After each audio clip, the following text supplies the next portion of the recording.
especially if you're a young guy and you don't have a ton of money, you have to live on a budget to stop yourself from getting into these debt spirals and all these ways that people live in our society they live on debt and causes all kinds of stress, and it's just not a good way to live. You have to be able to develop that financial discipline, because if you don't have that financial discipline, no matter how much money you make, you are never going to be living right. You're never going to be in a position where you feel comfortable about money. You could be making $1 million a year. You're still going to be spending $1.5 million, $2 million. Okay, so this is ultra important, and I'm going to give you the simplest, most practical budget that I know of. And it doesn't involve any fancy software or anything like that. I've tested them all. I've used mint.com, and I just found this so much easier. Okay, this is ultra simple. You can do this in 20 minutes. Okay, watch the video, listen to the audio, and literally after this video, sit down 20 minutes.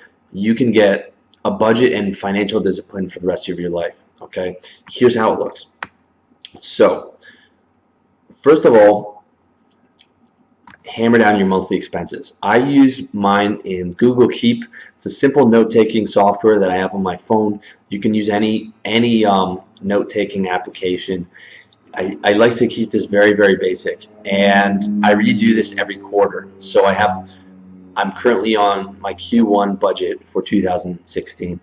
I run my personal life, or not my personal life, but my personal priorities as a business. Okay, I treat it as if it were a business. I have a quarterly shopping list. I have a yearly shopping list.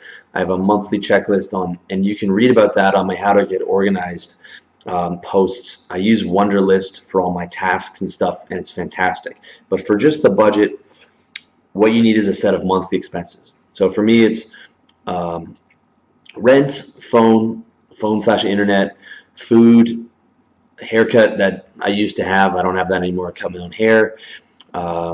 Entertainment, vitamins, household items, transportation, and savings. Okay, make a list of yours. You're gonna have at least most of those there, and then add the other things. Okay, I have like web hosting. It costs me $170 a month.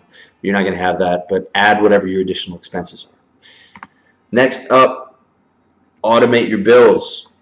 This is something I can't do as much anymore in Thailand because they just don't have the infrastructure to make this happen, but set up automatic payments through your credit card on as many of the following as you can. So your phone, your internet, your memberships, your transportation, your rent. Okay, I had a service that I used back in Toronto that allowed me to pay my rent with my credit card. Now obviously I would pay my credit card off right away, but what that did was it gave me a ton of flyer miles. So my flight to Thailand was all paid for by paying my rent with my credit card for like maybe only 10 months.